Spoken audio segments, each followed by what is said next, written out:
কই না। আসসালামু আলাইকুম, কেমন আছেন সবাই? আমিও ভালো আছি আলহামদুলিল্লাহ। আজকে আপনাদের সঙ্গে একটা সুন্দর ভিডিও শেয়ার করব। ভালো লাগলে লাইক, কমেন্ট, শেয়ার দিয়ে অবশ্যই পাশে থাকবেন। আমি ১-১.৫ মাস আগে একটা ভিডিও দেখিয়েছিলাম আপনাদের।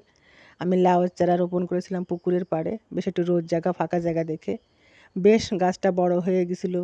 উপরে উঠে বেশ হাত পা ছড়ে বা শুরু হয়ে গেছিল। ঠিক এই মুহূর্তে আজ ৩-৪ দিন ধরে দেখছি গাছে রাতের বেলা একটা পাতাও থাকে না। প্রতিদিন যে পাতাগুলো ফোটে একটা একটা করে পাতা খুঁজে পাই না। কিসে যে এই কাজগুলো করে আমি জানতে পারি না। আমি চেষ্টা করেছি বারবার। তারপর আমার সন্দেহ হলো যে হয়তো শামুকে করেছে। দেখি না, শামুক কখনো আমি দেখি না।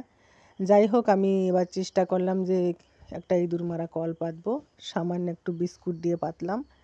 রাতের বেলা পেতে রেখেছিলাম, সকালবেলায় দেখি যে বিশাল দানব বেঁধে গেছে।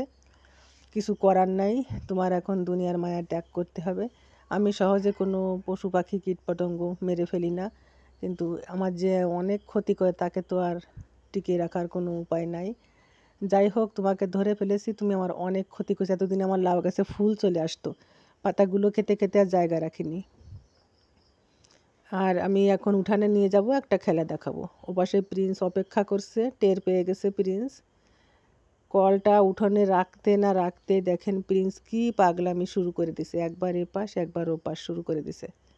কিছু করার নেই, তোমার এখন চলে আসছে আজরাইল, তোমার জানের মায়া এখন ত্যাগ করতে হবে। আমি আস্তে আস্তে কলটা ফাঁকা করে দিলাম। লা ইলাহা ইল্লাল্লাহু মুহাম্মাদুর রাসূলুল্লাহ। এখন চলে যাও, আমার কিছু করার নাই। আল্লাহ হাফেজ।